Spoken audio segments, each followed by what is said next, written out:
Olá, muito boa noite a você. Eu sou Adalberto Piotto e seja bem-vindo ao Cenário Econômico pela TV Brasil, com emissoras públicas de todo o país, diretamente dos estúdios da B3, no centro da cidade de São Paulo. Vamos aos destaques do cenário econômico de hoje. Temos aqui, caiu o endividamento familiar, essa é uma pesquisa da FEComércio, é uma notícia boa.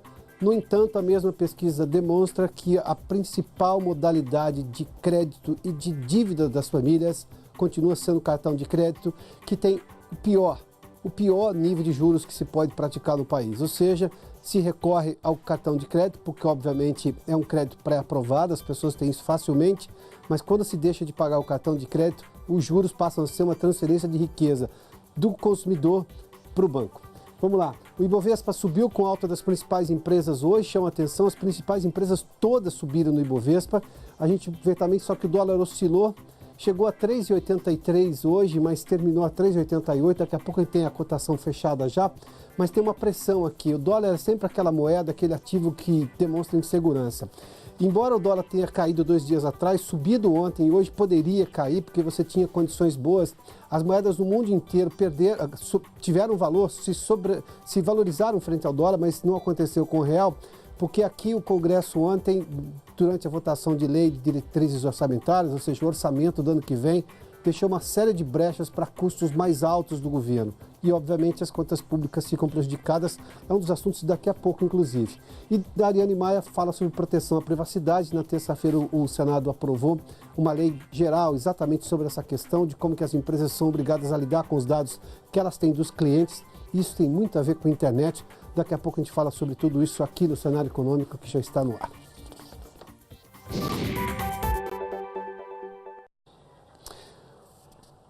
Primeiro, uma notícia que é positiva, porque na percepção dos analistas de mercado, ou seja, dos especialistas em contas públicas, essa perspectiva fez com que se revisasse para baixo o déficit das contas do governo este ano, agora de 2018.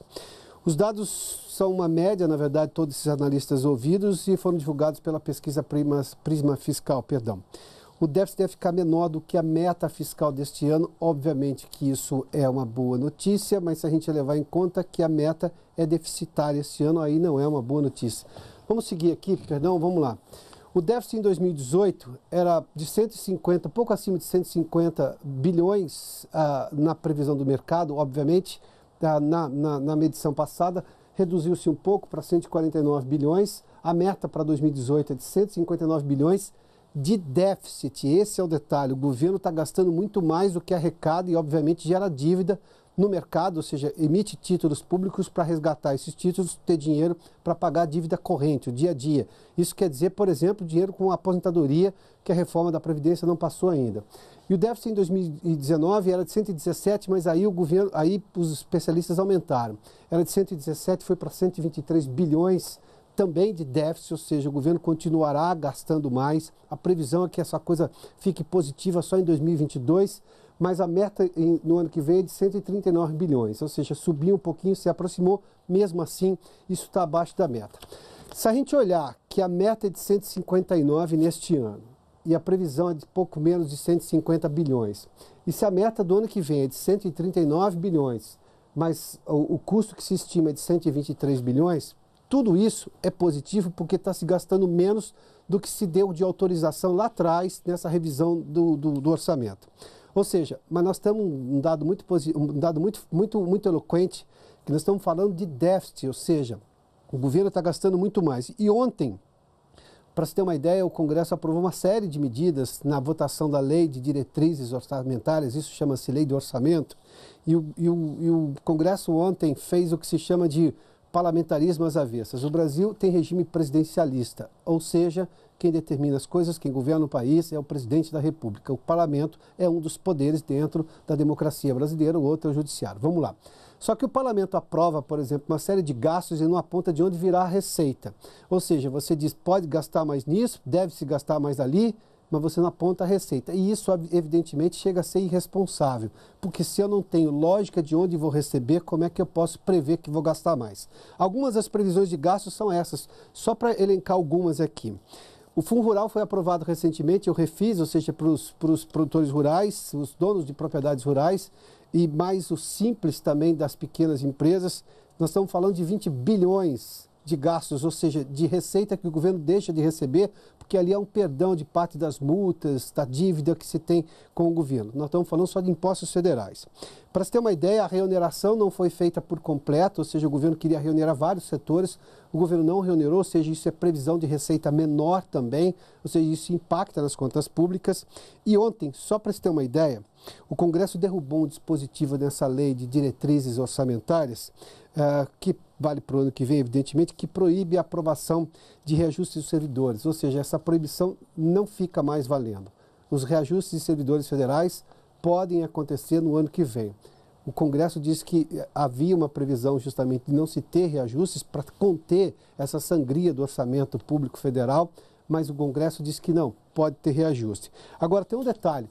O Congresso fala que pode ter reajuste, mas ao mesmo tempo manteve o que se tem, por exemplo, o teto de gastos que foi aprovado o ano passado, a regra de ouro, ou seja, manteve a regra de ouro, que também é uma maneira de conter, qualificar o gasto público.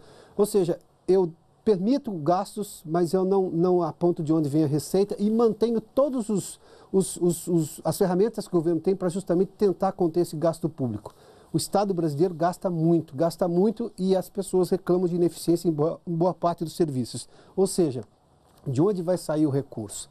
Isso quer dizer claramente que o próximo presidente, este governo de alguma forma passa por isso, mas o próximo presidente vai assumir em janeiro do ano que vem com as contas numa situação muito delicada. O presidente e o Congresso. Se o Congresso liberou tudo isso e o presidente precisa voltar atrás de alguma dessas medidas, ou seja, o Congresso de alguma forma está criando dificuldade para vender facilidade, ou seja, essa negociação ruim entre o Executivo e o Legislativo tende a continuar no ano que vem, a menos que os eleitos sejam mais responsáveis.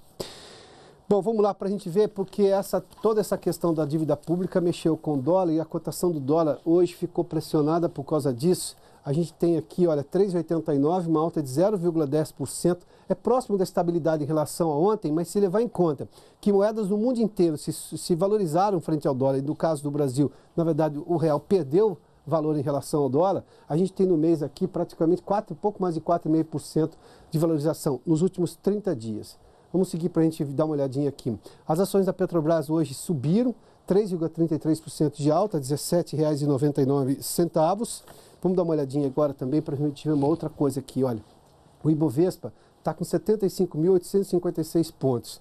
Aqui o Ibovespa chama atenção porque as principais empresas subiram hoje, e nós estamos falando de minério de ferro, o petróleo também teve uma leve alta, ontem teve uma queda importante, mas hoje voltou a subir. Ou seja, nós temos uma situação aqui que essas empresas se valorizaram justamente por isso. A Petrobras vale. Ou seja, o Ibovespa dá sinais de recuperação da economia, mas a gente ainda vê um dólar muito pressionado pela insegurança dos investidores.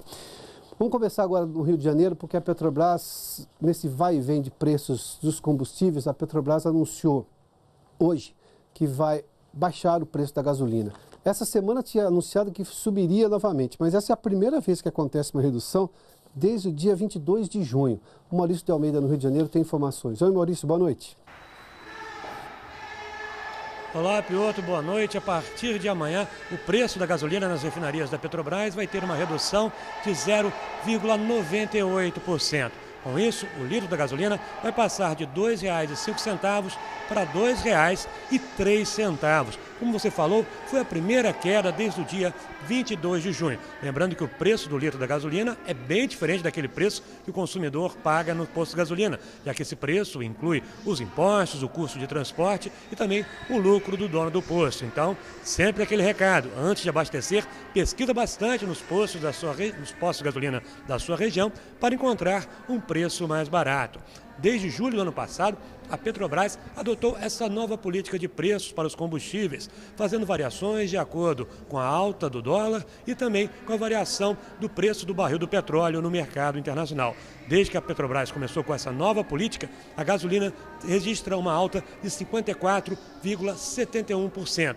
Lembrando que o diesel está com o preço congelado devido àquele acordo dos caminhoneiros com o governo federal. O preço do diesel nas refinarias, o litro dele está custando R$ 2,03 desde o fim da greve dos caminhoneiros. Hoje, como vocês repararam, eu não estou na redação da TV Brasil no Rio de Janeiro, estou falando ao vivo diretamente da Câmara dos Vereadores do Rio, onde na fim da tarde foi votado um pedido de abertura de impeachment para o prefeito do Rio, Marcelo Crivella. Segundo a denúncia, Crivella estaria concedendo benefícios para integrantes da religião da Igreja Universal, líderes religiosos da Igreja Universal. Lembrando que Crivella é bispo licenciado da Igreja Universal.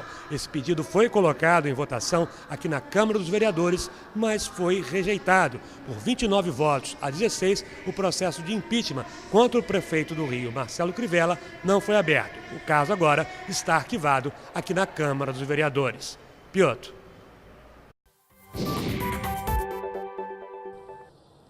Muito obrigado, Maurício. E o custo com internações, procedimentos e consultas praticamente dobrou nos últimos 5 anos, segundo uma pesquisa. Isso quer dizer que está mais caro para pagar consultas médicas, procedimentos hospitalares, isso quer dizer internação, exames e tudo mais. A Gabriela Santillo conversa conosco em São Paulo e tem detalhes dessa pesquisa, porque obviamente isso impacta nos custos do SUS, mas sobretudo nos planos de saúde também, que estão reclamando desses custos hospitalares mais altos. Gabriela, boa noite. Boa noite, Piotr. Boa noite a todos. É isso, né? Os custos vão ser repassados para os clientes, para os beneficiários. Os custos médicos hospitalares, então, aumentaram quase 90% nos últimos 5 anos no Brasil, de acordo com pesquisa divulgada hoje pela Unidas, que representa as instituições de autogestão de saúde. Essas instituições são aquelas geridas pela própria empresa em que o beneficiário trabalha. Segundo o levantamento, o valor da cobertura médico-hospitalar entre 2013 e 2017 passou de R$ 3.107 por pessoa por ano para mais de R$ 5.800.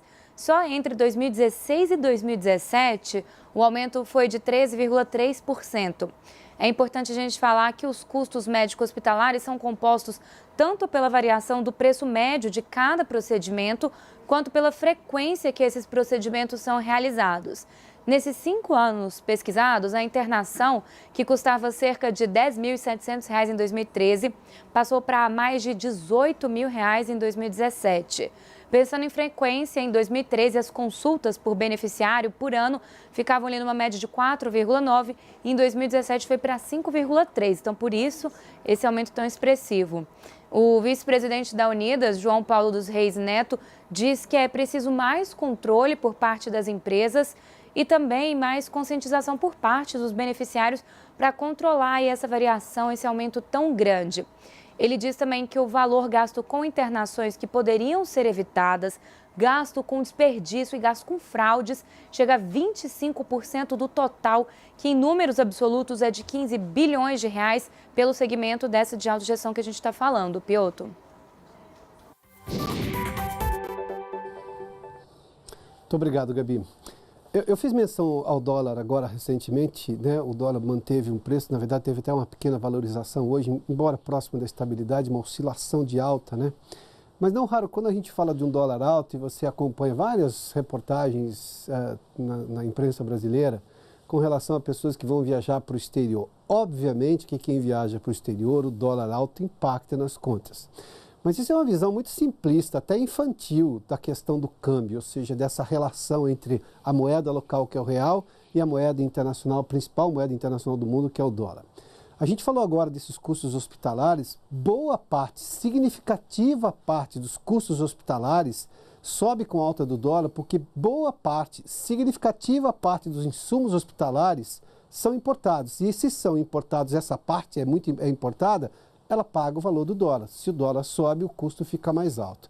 Boa parte de tudo que se usa em hospital hoje. Isso impacta nos custos do SUS, ou seja, que vão fazer o SUS ficar mais caro no serviço público para o governo, nas contas do governo, que nós falamos hoje também. Isso impacta no custo dos planos de saúde, que em algum momento vão repassar nos custos dos hospitais, que repassam para os planos de saúde, que repassam para o consumidor. Então, quando a gente fala de alta do dólar e problemas políticos, eleitorais, enfim, que fazem com que a insegurança das contas públicas, que fazem com que a insegurança brasileira fique maior e impacte e pressione o dólar para cima, isso quer dizer um custo de vida mais alto aqui no Brasil, independentemente se você viaja ou não para o exterior, se a pessoa vai ou não para a Disneylândia, que é o principal exemplo que as pessoas usam. Esse jornalismo é muito infantil, muito inglório, porque a questão do câmbio impacta em muito mais coisas. Essa questão hospitalar é apenas uma. Isso impacta, por exemplo, insumos na agricultura, insumos na indústria, insumos do comércio, uma série de coisas. Você não faz hoje boa parte das coisas no Brasil sem você importar outras, porque nós somos uma economia ainda bem internacionalizada. Isso é bom, isso é extremamente positivo. Então, toda vez que você ouvir falar agora sobre questões de câmbio, leve em conta isso, não apenas o que boa parte da imprensa equivocadamente faz de exemplos de quem vai para Miami hoje, quem vai para Disneylandia, quanto vai custar a viagem. Isso é apenas um custo, mas não é necessariamente o mais importante, não. Sempre vamos fazer essa menção, porque não raro, toda vez que tem uma alta do dólar, tem sempre o exemplo de que quem é a Miami agora, quem vai a Disneylândia. Meu Deus do céu, tem custos muito mais altos nos hospitais e muito mais importantes do ponto de vista de custo da sociedade brasileira. Bom, não foi um desabafo, foi só uma informação. Vamos lá. Vamos seguir agora, porque saiu uma pesquisa da FEComércio hoje que mostra que o endividamento das famílias diminuiu agora no mês de junho. Isso é um dado importante, mas o cartão de crédito continua sendo a modalidade mais usada pelas famílias e o cartão de crédito tem as taxas de juros mais altas também. Vamos lá. Para a gente seguir, isso aqui são os dados do Ibovespa. Daqui a pouco eu volto nessa tela. Primeiramente está aqui, em junho caiu 1,7%, ou seja, 70 mil famílias saíram do endividamento. Esse é um dado bom, obviamente positivo, mas quando a gente olha para o total de famílias endividadas, nós temos praticamente metade das famílias pesquisadas, 49,4%. A inadimplência, estar endividado não é um problema. A pessoa comprou um carro no longo prazo, ela está endividada. Ela comprou uma televisão e vai pagar em 10 vezes, ela está endividada. Fazer dívida não é problema. O problema é a solvência dessa dívida, se você consegue dar conta da dívida. E aqui nós temos outro dado, 19,2%, ou seja, quase 20% das famílias não têm solvência, elas não conseguem pagar o que elas compraram, seja pela taxa de juros, porque perdeu renda, alguma coisa assim. Aqui é inadimplência, aqui é insolvência da dívida, aqui é um problema. Estar endividado não necessariamente é um problema. Estar inadimplente, sim, aí é sim um problema. Vamos voltar só para outra tela, porque o cartão de crédito tem 70% das dívidas das famílias, 70%, e as taxas são de 14%, 13%, 15% ao mês. O carnê, que é um pouco mais baixo, as taxas de juros, 16%, e financiamento de veículos, 13,6%. Não dá para fazer uma comparação direta, mas as taxas mais altas são do cartão, as taxas de carnê de crediário são um pouquinho mais baixas e as taxas de carnê de veículos também são um pouquinho mais baixas. Ou seja, as taxas altas acumulam também as maiores dívidas. Vamos fazer um intervalo, daqui a pouco a gente vai falar sobre um assunto extremamente importante. O Senado aprovou na última terça-feira a lei que rege agora, depende ainda de sanção do presidente da República, mas a privacidade de dados dos usuários hoje, sobretudo a internet, que é o grande problema hoje do mundo. A gente fala disso daqui a pouquinho aqui no Cenário Econômico.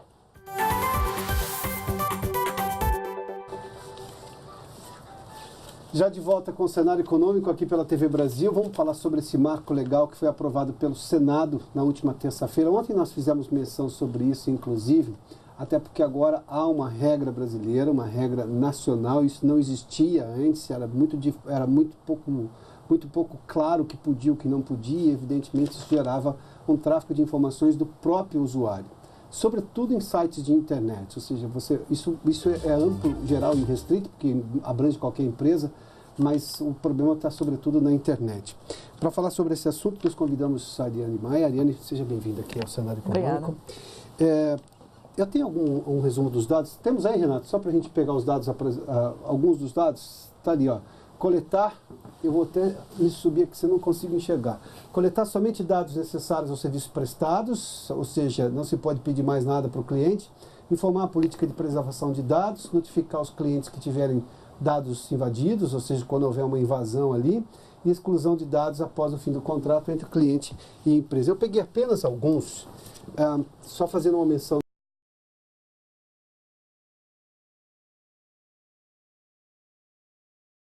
Na esteira do que foi aprovado na Europa agora, recentemente, se não me engano, em maio, né? Exato. A Europa aprovou a GDPR, que é a regulamentação para unificar a questão de privacidade de dados, e a gente deu esse passo também para fazer uma espécie de unificação da lei aplicável aos dados pessoais. Então, sim, é um avanço.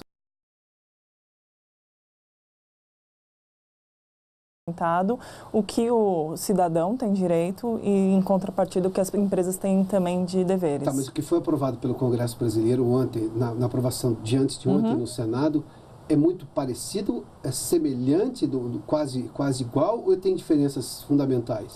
ele é semelhante na minha percepção.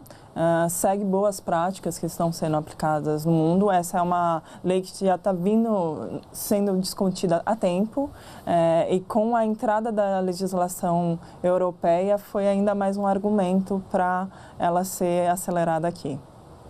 Do seu ponto de vista, se a gente olhar para o que nós tínhamos e o que nós teremos a partir de agora com essa regulamentação, há avanços, sobretudo porque, obviamente, o cliente, o consumidor, o usuário passa a ter seus dados protegidos. Isso é um avanço. As empresas têm como lidar com isso e, ao mesmo tempo, continuar prestando o serviço do jeito que nós estamos acostumados? Porque, obviamente, que uma proibição pode gerar um veto em algum tipo de serviço. As empresas, elas terão que se preparar para isso.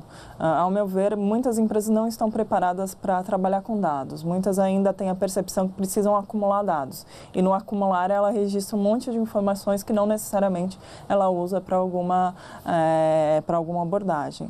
Agora, a gente tem uma regulamentação que exige que seja informado o dado que está sendo registrado, que exige que seja excluído o dado do cidadão, que faz uma série de exigências, faz com que a empresa também se qualifique para isso. Mas lembrando que essa é uma prática que está sendo aplicada no mundo. Então, pensando que a gente também está conectado com outros países, isso também já vinha sendo discutido, principalmente pelas grandes corporações. De alguma forma é a limitação do cadastro, porque a primeira regra ali está dizendo claramente, ou seja, só pegar as informações que são necessárias para aquele tipo de serviço.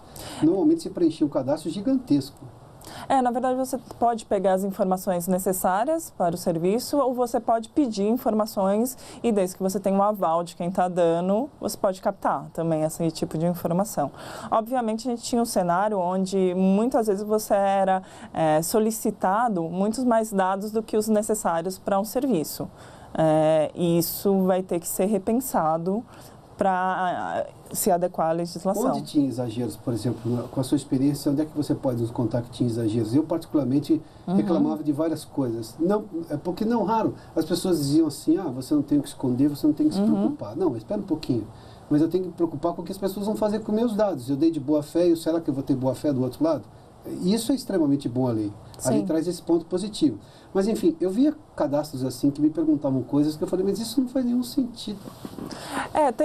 Eu acho que um caso muito próximo ao dia a dia são cadastros de e-commerce, que pedem diversas informações. E não necessariamente todas essas informações são necessárias para o processo de compra. Então, isso provavelmente vai ser revisto. Mas, por outro lado, a gente vai ter um cenário onde vai entrar mais um passo, que é o passo de informar para aquele usuário que ele está dando o dado dele. Então, a gente tem um contraponto, pensando em empresa, para o que vai ser captado. Porque, de um lado, você vai ter que enxugar os dados que você está coletando, mas, por outro lado, você talvez tenha que antecipar o pedido desse dado e a explicação por esse dado. Então, além da empresa, há um processo do indivíduo de educação, porque a gente também foi usando a internet, foi cadastrando, vai dando dados, sem ter a ciência do que esse dado vai ser usado. Então, agora a gente vai ter um processo, empresa se adequar a essa nova realidade, pedir o que é necessário e, do outro lado, o cidadão saber o que ele está dando. Divulgação de telefone, por exemplo, é uma das coisas mais absurdas que nós tínhamos aqui. As empresas te ligam assim, sem você nunca ter tido interesse algum naquele tipo de serviço.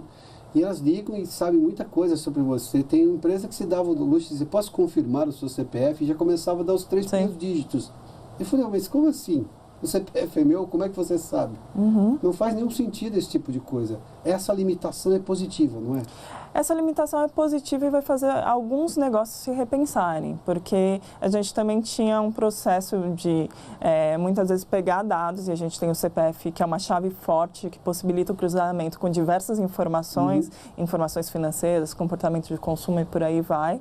E tinham empresas que monetizavam dessa forma, elas davam acesso a essa informação e por isso que alguém, em algum momento, ligava para você e tinha essa informação. Que era a venda de dados. Quando começou o negócio de e-mail, era muito usado isso aí, né? Você recebia informação de um monte de gente, de empresas estrangeiras que não fazia nenhum sentido, não é?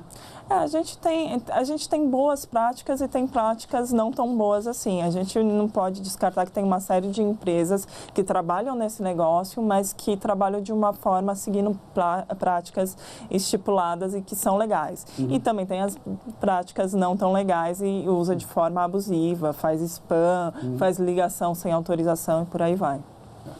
Ariane, obrigado pela gentileza, viu? A Ariane Maia conversou conosco. Só uma última informação, nós entramos em contato com o Palácio do Planalto para saber qual é o trâmite agora, porque isso depende da sanção do presidente da República, qual seria o prazo. O prazo é em torno de 15 dias, que obviamente o presidente vai se manifestar, com vetos ou não, se aprova na íntegra ou não, se sanciona na íntegra ou não. Nós teremos ainda provavelmente mais uns 15 dias dentro do governo agora para saber qual vai ser a posição da presidência da República depois da aprovação no Senado. O Cenário Econômico termina aqui. Muito obrigado pela sua companhia, pela audiência. Boa noite a você. A gente volta amanhã. Até lá.